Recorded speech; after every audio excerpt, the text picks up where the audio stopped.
Published 0636 Est, the 10th of November 2017. Updated 0755 Est, the 10th of November 2017. Jeffrey Barry, 56, pictured, stabbed his neighbour, Kamil Ahmad, to death at his flat in Wells Road in Bristol at about 2 a.m. on July 7 last year. A criminally insane mental health patient who murdered a refugee and cut off his penis hours after being released from a psychiatric hospital has been jailed for at least 23 years. Jeffrey Barry, 56, stabbed his neighbour, Kamil Ahmad, 49, to death at his flat in Wells Road in Bristol at about 2 a.m. on July 7 last year.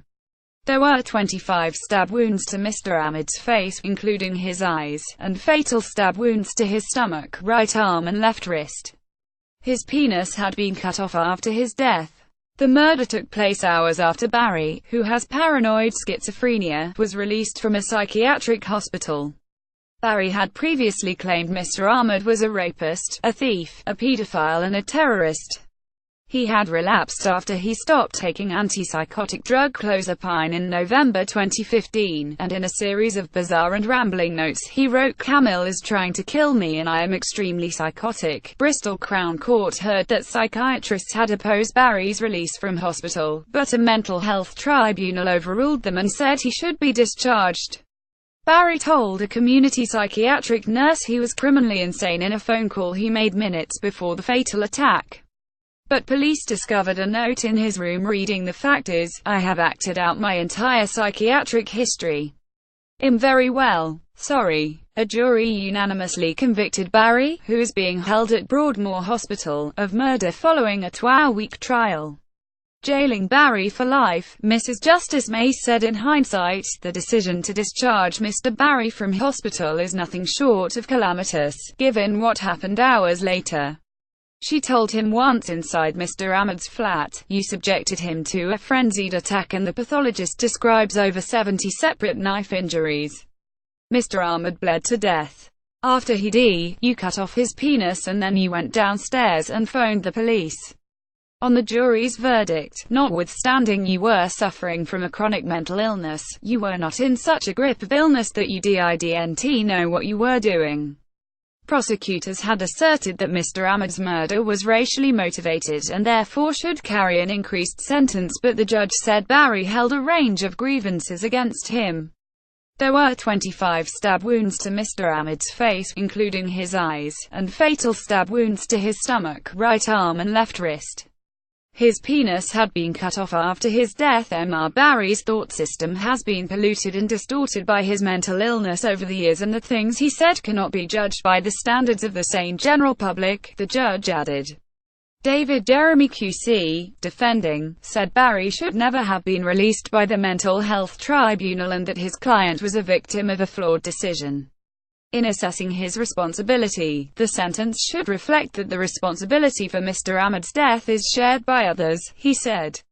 The mental health tribunal discharged Mr. Barry on the day he killed Mr. Ahmad. They did so on a flawed process in which they were not provided with information. The tribunal reached a conclusion that Dr. Dave Barker, Dr. Roger Thomas and Dr. John Sanford said they didn't agree with. In one bizarre note, Barry said, "Kamil is planning to kill me." Police found several pieces of paper with ramblings written by the 56-year-old. One of them said, "The fact is, I have acted my entire psychiatric history. I'm very well sorry." The defendant should not have been discharged to the address he shared with Mr. Ahmad. "It is too simple to pin responsibility to him in the sentence you will pass for the death of Mr. Ahmad. Jeffrey Barry, as well as Mr. Ahmad, is a victim of a flawed decision to discharge him from hospital on the day he went home to murder Mr. Ahmad." Mr. Jeremy added that it would be overly simplistic to treat Mr. Ahmad's death as a racially aggravated murder, as he also thought he was a terrorist and a pedophile. Racial dislike was one hook against other hooks on which the defendant hung an irrational dislike of a man who had done him no harm, he added. Barry was racist towards Mr. Ahmad after he moved into the Wells Road flats, which are run by Milestones Trust for adults requiring support. On May 24 last year, he told support workers he wanted to be notorious and murder a member of the public, adding, "Kamil would be top of my list."